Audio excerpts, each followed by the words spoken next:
What did Boss Nass mean when he told Qui-Gon Jinn and Obi-Wan Kenobi that they'd have to travel through the planet core on Naboo to get to Theed? Well, he meant exactly that. Travel through Naboo's planet core isn't as life-threatening as traveling through Earth's would be.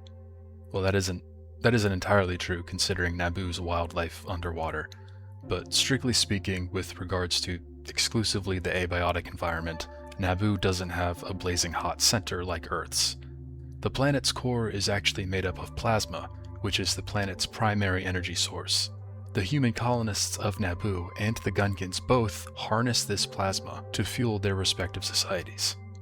The plasma in Naboo's core seethes and bubbles with eruptions of energy, which is what caused all the caverns and tunnels underwater that allowed Qui-Gon and Obi-Wan to travel to Theed. Over a millennia, these eruptions of unstable plasma energy formed Naboo's underwater layout, as well as the mountains on the surface. Gungans also used these tunnels as trading routes. Thousands of years before the Clone Wars, the Gungans had retreated from their territory on the surface of the planet to live underwater.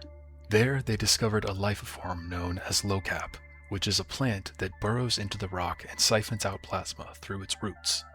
The Gungans harvested this plasma using submarines called bongos, and built their cities atop the locap plant's branches. With this plasma, the Gungans fueled their electrostatic field generators to create their underwater bubble cities, such as Oto Gunga. The hydrostatic bubbles of these cities function like organic membranes, keeping water out but allowing individuals to pass through at a specific portal zone, and then closing back up after an individual has fully emerged out the other side. Gungan technology, and even their weaponry, relies heavily on this plasma harvest.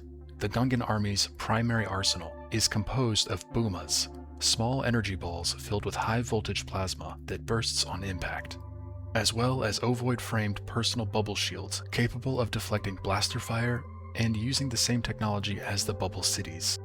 The humans of Naboo also rely on plasma energy to power their cities. About 800 years before the Battle of Naboo, human settlers fleeing from a revolution on their home planet founded the city of Theed. They eventually began harvesting the planet's almost infinite source of plasma using their sleek mechanistic generators, which stood in stark contrast to the city's elegant handcrafted aesthetic. The Naboo people rely on this plasma energy to fuel their cities and spacecraft. They use any excess plasma to trade with the rest of the galaxy, and primarily sold directly through the Trade Federation.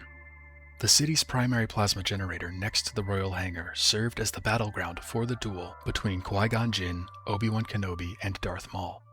The walkways they fought on were built as service catwalks to monitor the plasma extraction shafts.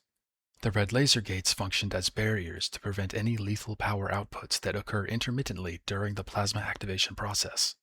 And the pit that Darth Maul fell down is meant to disintegrate plasma slough. Ironically, it was Senator Palpatine that presided over this particular power generator's opening ceremonies, who had a vested interest in the design and implementation of this power source. And that's it for this video. I know all this science and tech talk could be dull, but I thought that it was interesting, especially since it provided context to Boss Nass suggesting the two Jedi travel to Theed through the planet core. But thank you for watching. I appreciate it.